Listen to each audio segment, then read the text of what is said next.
My name is Paul Sheeler.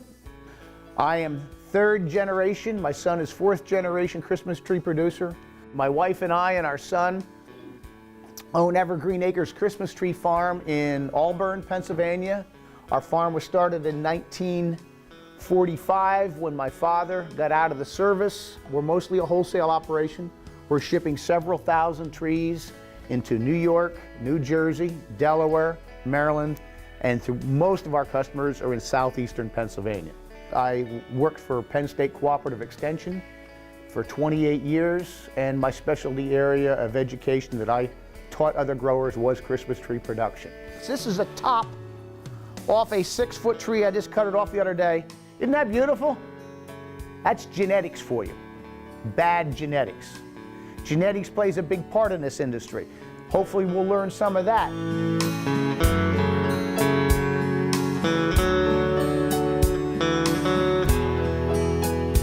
So these other sprayers, there are small. My first sprayer on the farm, we had a steel tank. We mounted it on a set of solid axles that was a 3-horsepower motor and a small pump with a line going down with a line and a hose. Okay. Then we graduated to an FMC sprayer, which is a 150-gallon sprayer, skid mounted on the back of a truck. We could slide it in and off. 4-wheel drive truck in low range. One person driving going slow, the other person in the back with a high-pressure gun spraying into the field. And then we graduated into the mist blowers. Started off with a Jacto 110, which was 110 gallons. Jacto 400, which was a 110-gallon tank.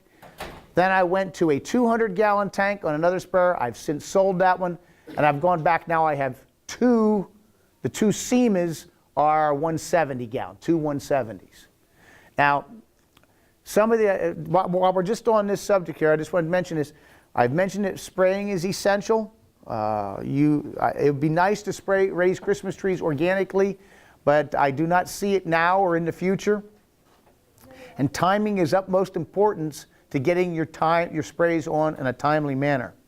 Now, the bigger you get, the more time it takes to get across the field. Okay. Now, I'm probably raising around between 30 and 35,000 Douglas fir. Okay, I have other species, but just Douglas fir. And the timing is so critical in that sprays. You may have been in that one workshop yesterday, and the sprays have to be on prior to a wet period to control the needle cast diseases, which if we want to, we can pass this around while I'm thinking of it. That's Swiss needle cast on Douglas fir. It's very important you get these sprays on in a timely manner. So as you get bigger, you're going to be forced to get larger spray equipment to get these sprays on timely. Now, with my 30 or 35,000 Douglas fir, my son and I, 2 tractors, we can get all of it done in one day between 2 a.m. and 6 a.m. We can get 30,000 trees done with 2 sprayers going. So that's getting it done in a timely manner. And again, we're trying to get these sprays on before we get a wet period. Okay? All right. Site selection and soil testing. Now you have some thoughts how you're going to lay the fields out and stuff like that. Now, before plant 1 goes in the ground, we ought to be talking about matching your trees to your site and your soil testing. People often ask me, how do you shear your trees so nice? Shearing is not a hard concept. It really isn't. But you have to have something to shear. And if your nutrition's not where it should be for that optimum plant growth, then you have nothing to shear. So it's a balancing act, okay? Can you over-fertilize? Yes, you can. And I did it as recently as last year. And it caused me to have some crooked leaders and some Frasers, okay? So it's a balancing act. But soil testing to know where you're starting with the nutrition in your soils is very important. Go ahead. Oh, just back up a second. That's the one farm that we do. That's the one farm we own. That's our Summer Hill farm, and you can see how we have it laid out with the There's 12 rows to a block and then an aisle. 12 rows to a block, an aisle, 12 rows to a block, so right on down the whole hill. And that whole farm on this side, not that side over, there's a state road that cuts the property in half. This whole side is all under trickle irrigation, just to give you an idea how that field lays. Go ahead. Okay, site selection is important. We want to try to match the tree to the site. Some trees are more tolerant to certain aspects of the soil than others. You take something like a Douglas or a Fraser, or a Douglas or a concolor fir, they're as happy as a clam in hot, rocky, shaly sites. I have some concolors growing in a field that looks like riprap. And I'm not exaggerating. Rock right on the surface. We ran the planter through it and blue smoke was coming out of the shoe of the planter. Those concolors are just as happy as a clam right there. They're just growing, putting that kind of growth on them a year, they're just happy. If I tried to put a Fraser in there, everyone would have been dead the first year. So you got to match the trees to the site, okay? And when we talk about site, we also have to look at exposure, north, south, east, or west. You know, Frasers prefer a north or northeast facing slope, whereas your south and western slopes is you'll put those trees at like the hotter, drier sites, like the Douglas or the concolor. I'm also finding, this is a little off the subject here, but I'm also finding the Nordman and the Turkish, they're seeming to like hotter, drier sites more than I ever thought they would. First time I planted them, I put them under trickle irrigation. Not necessary. A recent planting is in real rocky, shaly ground. Nice big 4 or 5 bud whorls on top. They're happy. Okay, go ahead. Okay, take into consider internal drainage. I keep saying it. Trees don't like wet feet. How do I know this? Well, simple way is different times of the year, especially in March, usually when the grounds are thawing out, after snow melt and stuff like that, go out and dig some holes. If those holes fill up with water, I'm telling you right now, you have sites that are too wet for Christmas trees. I don't mean they have to be wet all year. If they're wet just a couple weeks out of the year, that's enough to kill trees. They have to be well drained 12 months of the year. There's another method of, there are soil maps. There'll be a website coming up here. Write that website down, and we'll talk about that. But we'll talk, and then the soil texture. I told you about stoniness. Like I said, Frasers don't like that, but if I put them in a nice, smooth, loamy soil, well drained, that's where they're happiest. Okay, go ahead. Okay, this is what I had here. This is a soils map. These are, I don't believe these are any longer being published, but what it is, it's an aerial photograph with the soil types overlaid the soil maps. In other words, this is a public road through here. You can see the aerial photographs of your farm has been aerial photographed. The whole United States has been cataloged by soil maps. Yeah? As far as publication and accessibility go, Paul, at least in a lot of New York State, this stuff is available online. Yep. You're not sure how to do it if you talk with your local NRCS person. The website. Next slide. Go ahead, go to the next slide. There's the website. There's the website.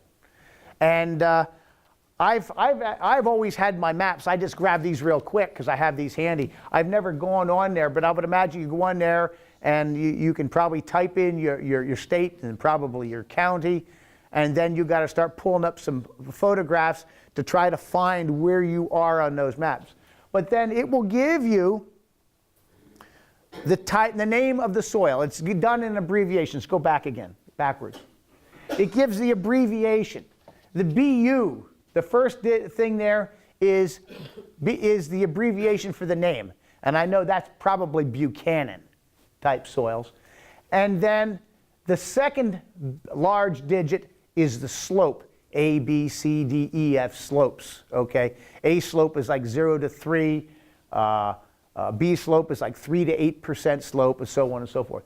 But then inside these books or in that website, you can go and look up what a Buchanan soil consists of. It will tell you what the different layers of soil and how deep you will go until you hit water issues, or what they commonly refer to as mottling. Mottling is if you dig a hole in the soil and you get down to where you have a drainage issue, and it'll be like gray or rust streaks streaking through the soil. And that's a sign of poor oxygenation. It causes those deposits, meaning at certain times of the year it's a wet site. Okay? But these things are all important to figure out what you're dealing with.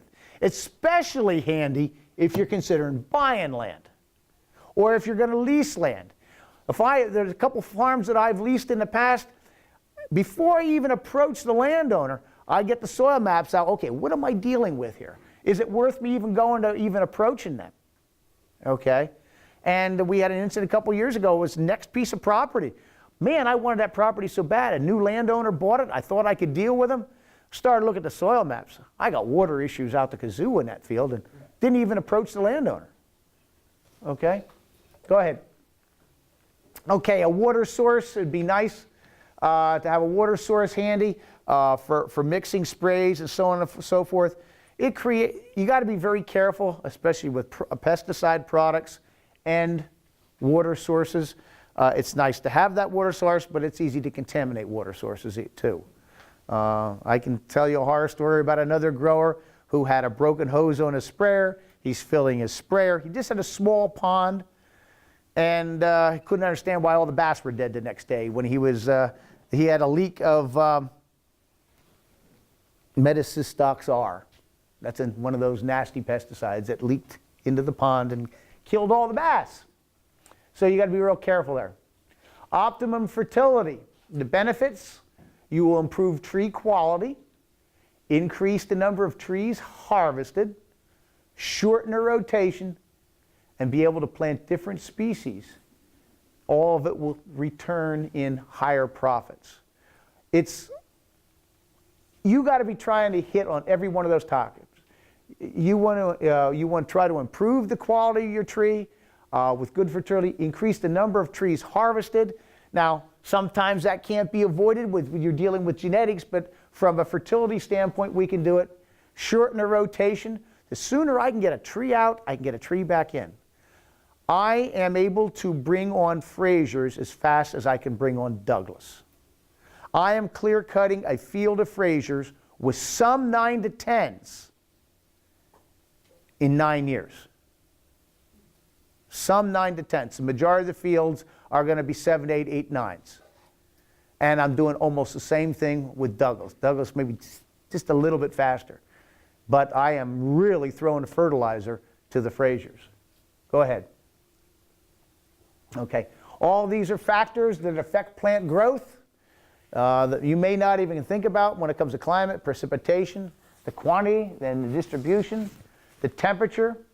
I've showed you before how temperature can affect plant growth, especially trees that like to have cool roots like a Fraser. They can't take those hot sites. I think heat kills as many Frasers as drought does. Humidity and the quantity and the duration of that, the altitude and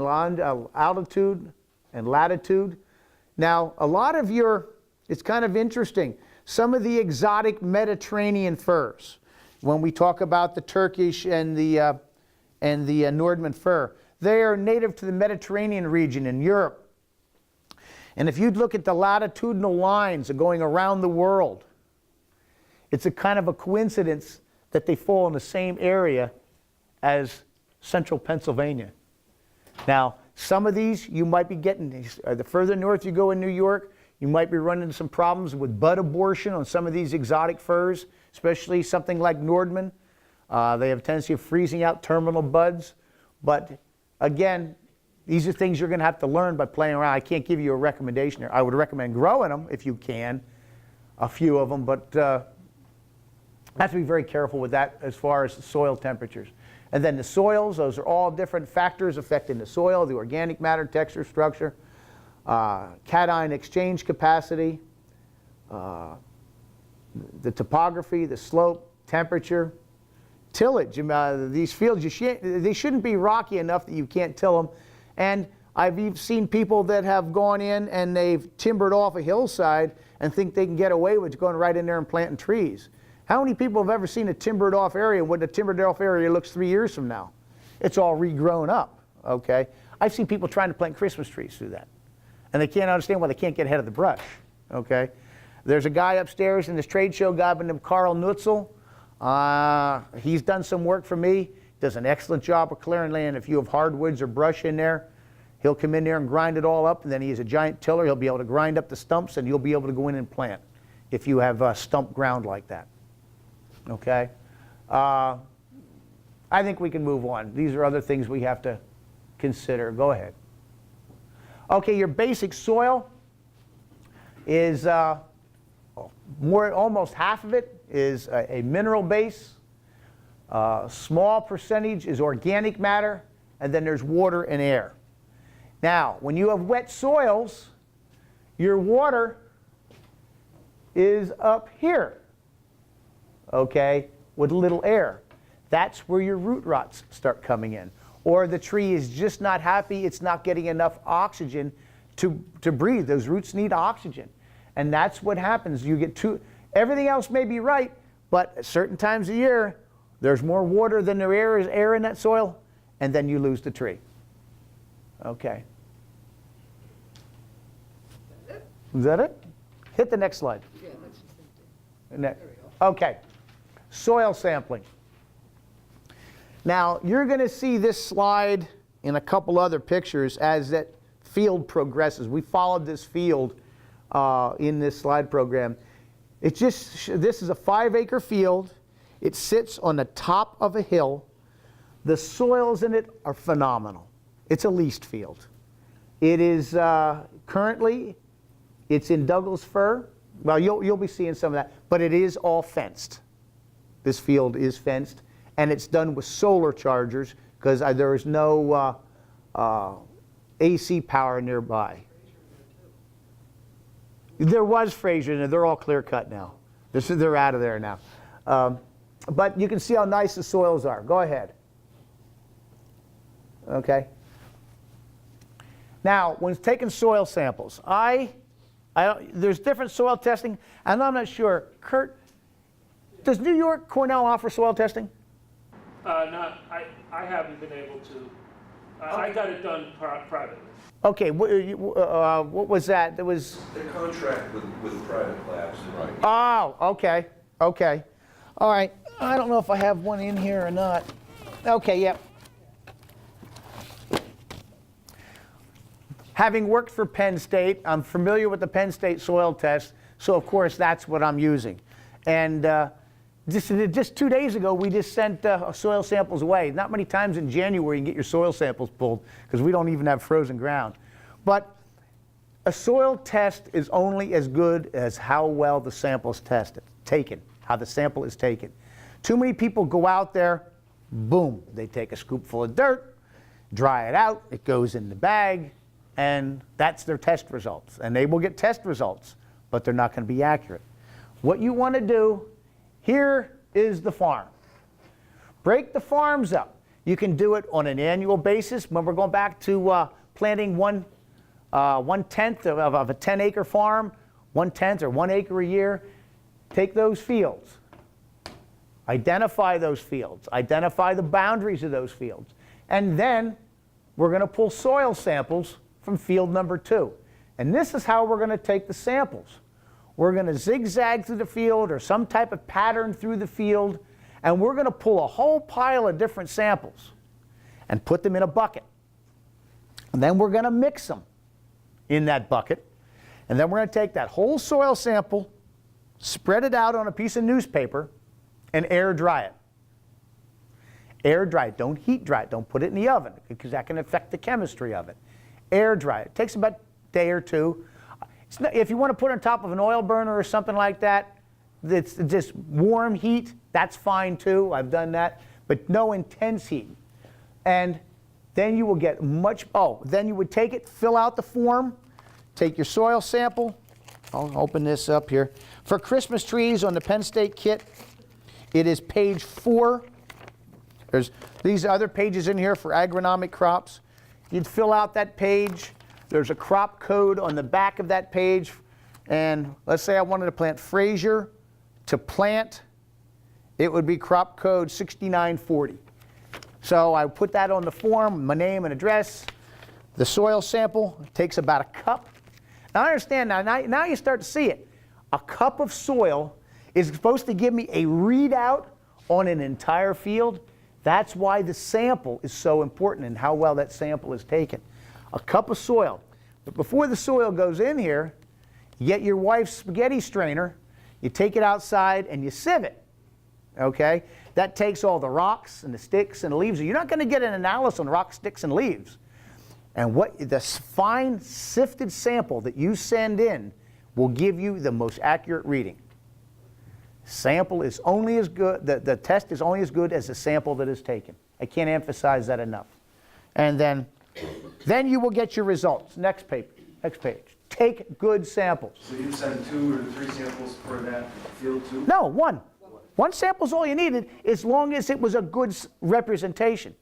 Okay, if you just took it from one spot, the dog could have gone to a bathroom there last year and it would affect the test. Or a deer could have defecated there and it would affect the test. Somebody could have dropped a bag of lime there 20 years ago and it can affect the test. All right? So that's why you want all those different samples taken, mixed together, and then one sample out of that to go away. Did you stress one per field, though? Like they don't Well, do yeah. different. Well, one per field. Yeah, one per field. All right. And then these are the results that you would get back. This is what most people look at up here is your pH, your phosphorus, your potash, your magnesium, and calcium. And remember, you put a crop code on that test, and I said it was for Fraser to plant. Yeah. You say 1 per field, I mean acre. 1 acre, 2 acre, 3 acres? Doesn't matter. Okay. One per field. But per soil series, you look at your soil map. Yeah, but yes, and that would be the ideal. But sometimes those soil lines don't fall in the line that you plan to plant. I have some soil, some of my blocks are divided by a soil line. Now those soil lines, they may be a different type from side to side, but being so close together, they are very similar. The further you get away from that line is when they start to vary more, okay? Because the parent material is very close. I base it on a field to plant. That's me. If you want to go the other way and just do it and try to test per soil type as by name, that's okay. But then it's going to be hard to adjust that field. Remember, we're going to try to adjust the pH and things in there. It's going to be a lot easier to adjust it on a field, a plantable field basis. Okay? Yeah? Aren't you putting the cart before the horse though? Because you're telling them what kind of tree you want in there. Could I set it and not having a pH? Maybe it is for you, but it's not for me because I know what I want to put, because I know what that field's capable of. You're probably right. Okay?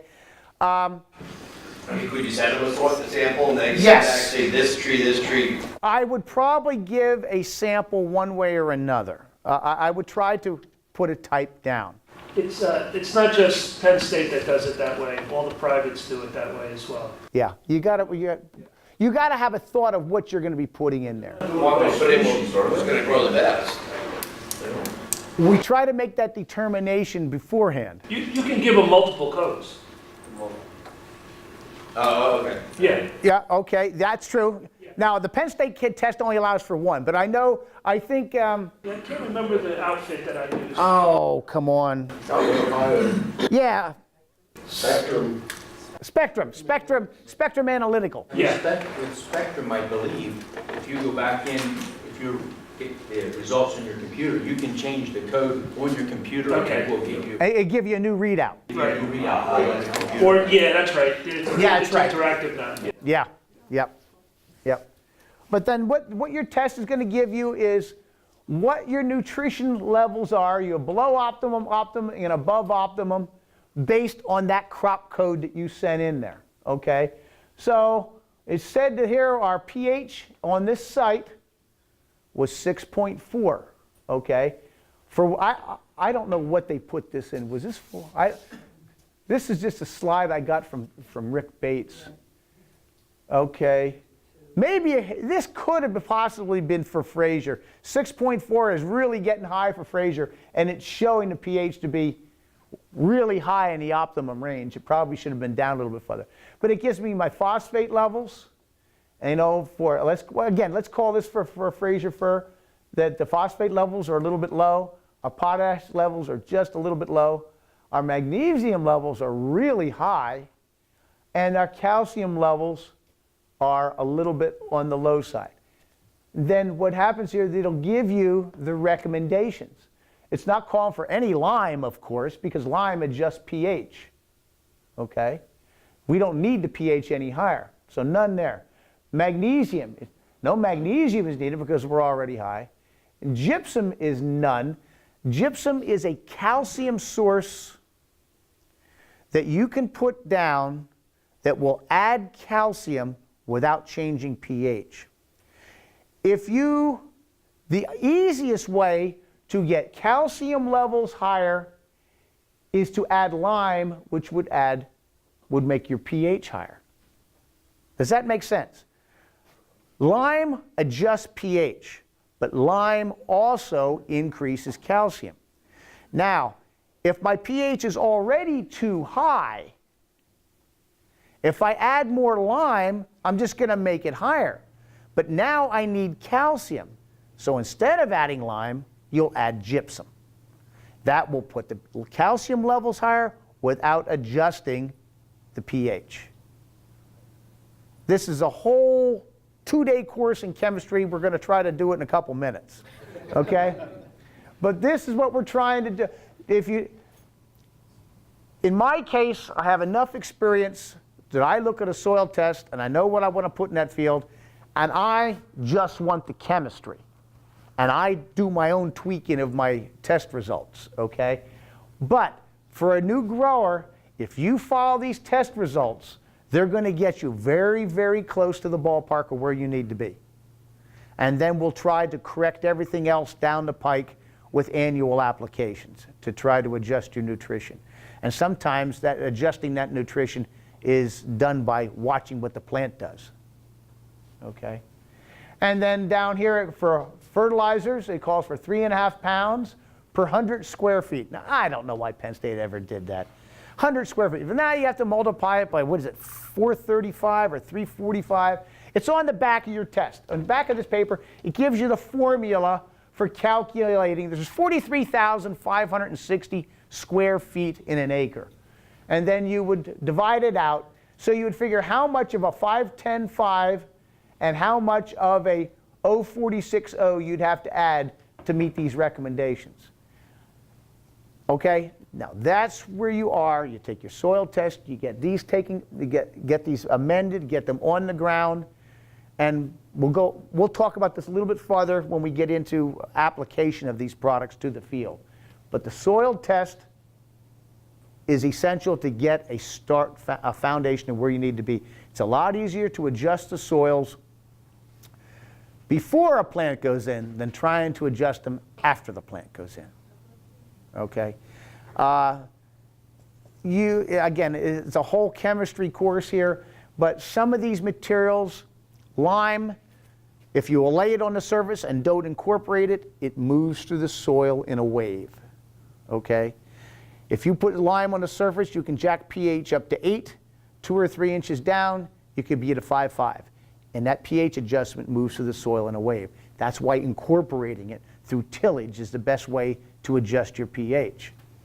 Your potassium and phosphorus, they're not very mobile. You get them on the ground, if you put them on the surface, that's where they're going to stay. Again, in prepping a field, it's best to incorporate them.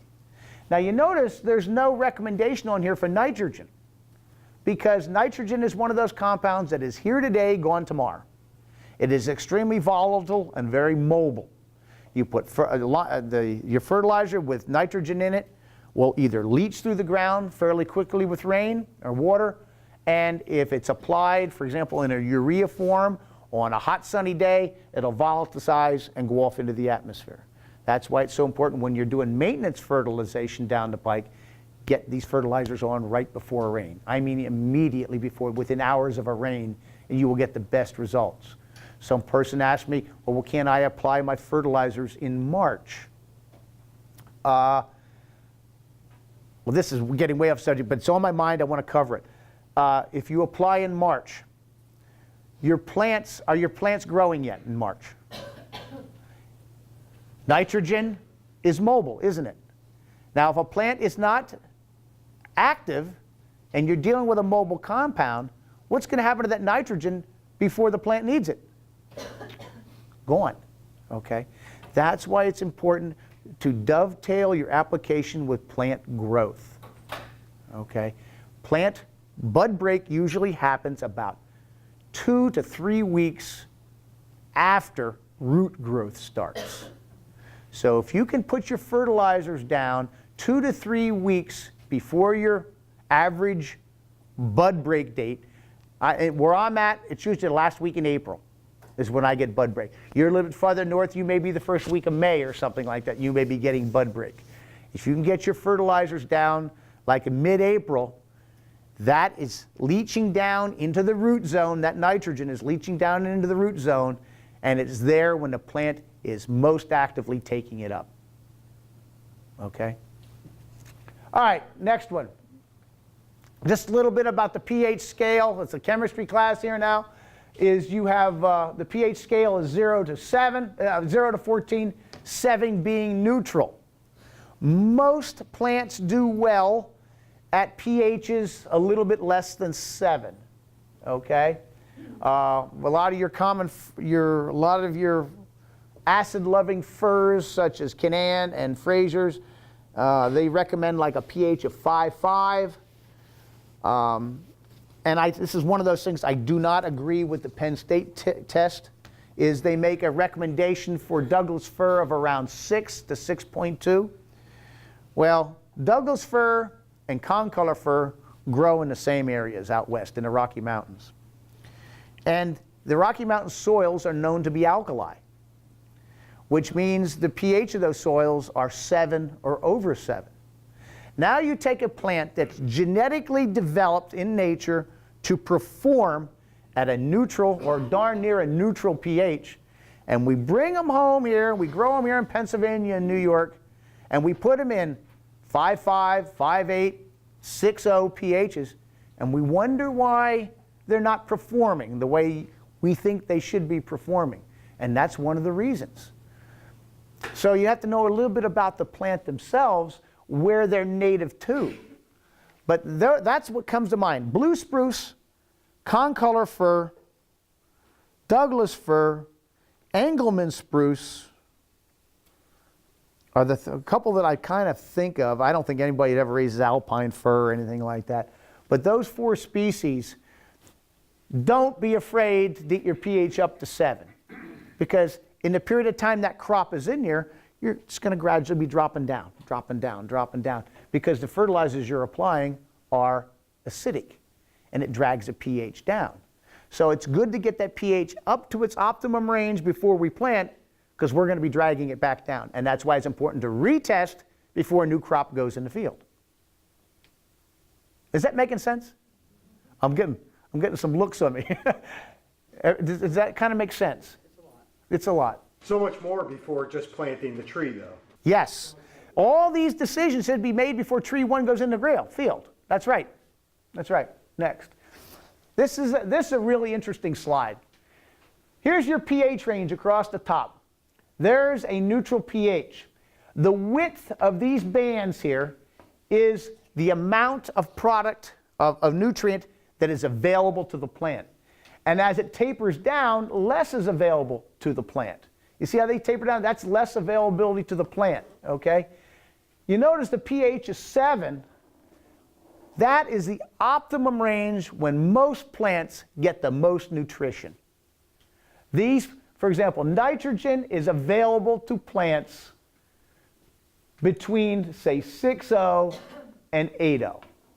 But now you look at phosphorus, you start getting below the 6.0, like we would have a Fraser we would prefer to have Fraser down here as far as a pH. How much phosphate's available to that plant? Now, whether it's right or wrong, I'm not going to pass a judgment. But as an extension agent, I often got soil test results from all the farmers in the county. There was one farmer that I felt in the Christmas tree business that was heads and shoulders above everybody else. My opinion was, as he went, so went the industry. He was the king. He really was. Beautiful trees, hundreds of acres of Christmas tree, phenomenal grower. And I saw some of his soil test results, and it just blew my mind. That he had his phosphorus, go back. Next, back. Your phosphate levels, say here, your phosphate levels up here, but down here, it gives you the pounds of phosphorus to the acre. This test is a little low with 120 pounds of phosphate to the acre. They're recommending here 0.460 as a phosphate source. Now, this particular farmer I'm talking about, his phosphate levels are up around 900. But he was raising the most beautiful Fraser fir you'd ever want to see. Now, go ahead to those other slides again. Do you see how he figured that out? He knew that phosphates weren't really available for his Fraser fir at low pHs. So he put more in the soil to make more available. And I feel that way too about phosphates. I told you before that I use the test for the chemistry, and I adjust it to suit my own needs. And I too make my phosphate levels higher than what is recommended on the test. Well, who's recommending the 5.5? That doesn't make sense. That is a recommendation of where the tree is native to. The Fraser fir is native to the mountain peaks of the Smoky Mountains down in North Carolina and Tennessee and southern Virginia. The natural soils down there are acid. The pHs are 5.5. You try to put that tree in a pH of 6.5 or higher, it'll lay there and do nothing. Absolutely just sit there. It'll put that kind of growth out, it'll look anemic and yellow, and just plain lay there and won't do anything. You get that pH down, and I've done that with ammonium sulfate. I've done that. I planted Fraser fir one time thinking I can get away with things, and you will all get, I think I can get away with this. I put them in a soybean field. I planted right through soybean stubble. I leased a field. pH was 6.8. Those Frasers just laid there. 2, 3 years, 4 years, just laying there. I got to talking to a university specialist out in Michigan, talked to him about my situation. He says, Paul, you start fertilizing those trees with ammonium sulfate, spring and fall. He says, in 2 years, you'll turn them around. I cut that field as all premium trees, turned them right around. So it is the plant that's telling you what it likes. It's the professionals have tested these plants on what their preferred pH is. Okay, that's where that number's coming from. Any more questions on that? But this. How do you find out what those numbers are for all the different firs? And... Keep going.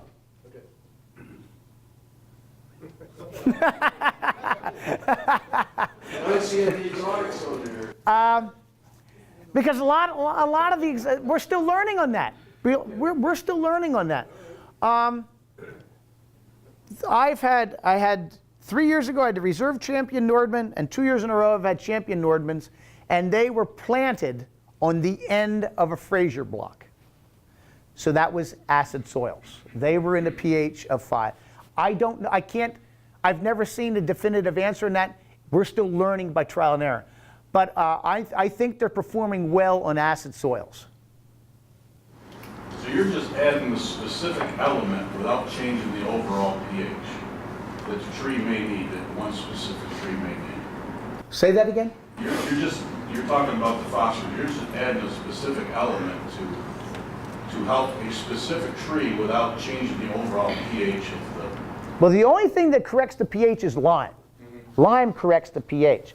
The other elements are just essential nutrients that research has shown these plants need an X amount of that product need. So if you got a tree that really likes a specific getting the pH right, then you're adding a specific element Yes. to help the tree grow better. Yes, yes, yes.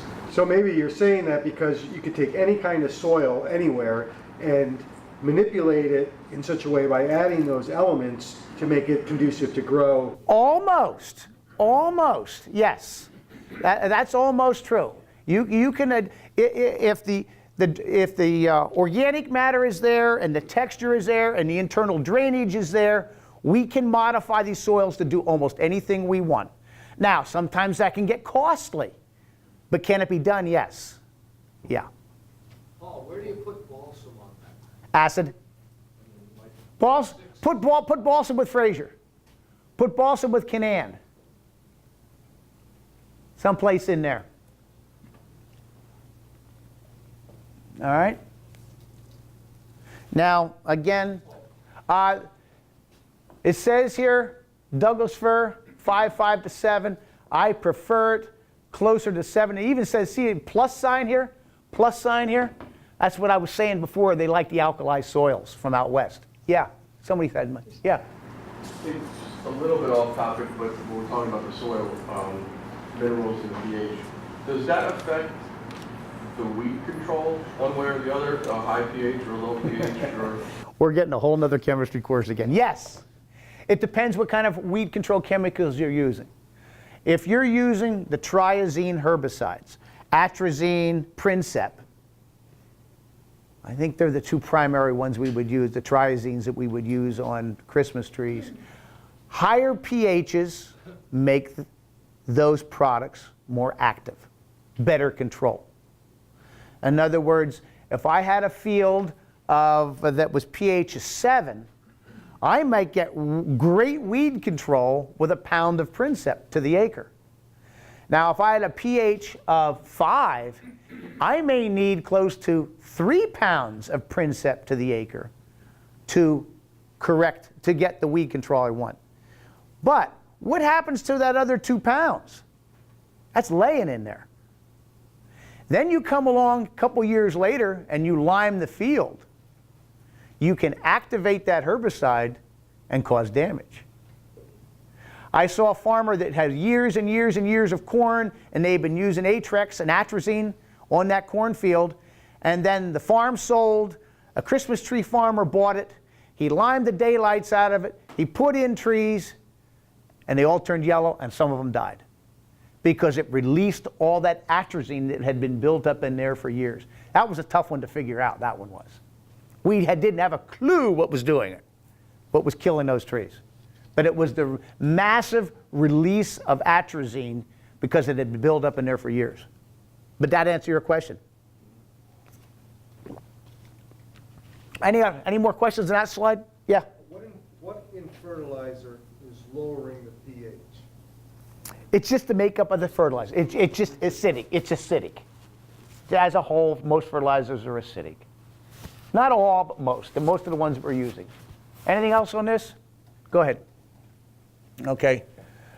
There are different opinions on what the optimum pH is for different plant species. Most Christmas tree species will do okay. Now, to me, okay is not good enough. Ranges 5.0 to 6.5.